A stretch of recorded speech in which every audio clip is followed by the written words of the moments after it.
नहीं लेते हो? पैसे नहीं मांगने की आदत नहीं तो ले लो ना, मैं पेन नहीं लेता, आप सिर्फ पैसे ले लो। अबू भाई ने आपको भी नहीं है, पहले मुझे भी। अच्छा, आप रहते कहाँ हैं? पहले अबू ही काम करते थे, मैं नहीं अबू की अभी ये अभी अबू की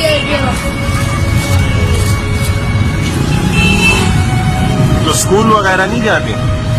पहले जाता था, अभी बस अबू ठीक होते हैं तो नहीं जाता। अच्छा अच्छा। कौन सी क्लास में पढ़ते थे?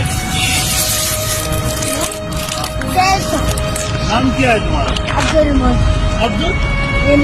अब्दुलरहमान। क्या बात अच्छा, है। अच्छा। मैंने अच्छा, मैं 100 रुपए देता हूँ, कितने का पेन है? पेन आपको वैसे मिलेगा नहीं।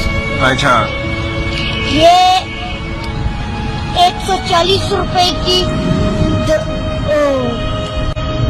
नहीं 70 और 70 140 की दोनों चीज आपको मिलेगी। ये पेन मुझे सिर्फ नहीं दोगे? क्यों? ये पेन थोड़े हो जाएंगे, किताबें फिर ज्यादा रह जाएंगी, मुझे तो पहले नहीं आते कैसे? ज्यादा तो चलो है, लेकिन कोई बोलता है पेन साथ दो, मैं बोलती हूँ ही नहीं, उस टाइम पे बोलता है नहीं हमने नहीं है। ये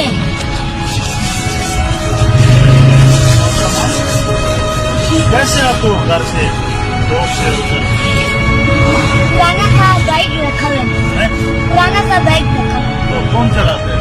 अभी अबू आपको छोड़ते आते हैं इधर? उम्र कितनी है आपकी? मेरी मेरी अभी 6 साल। 6 साल उम्र है।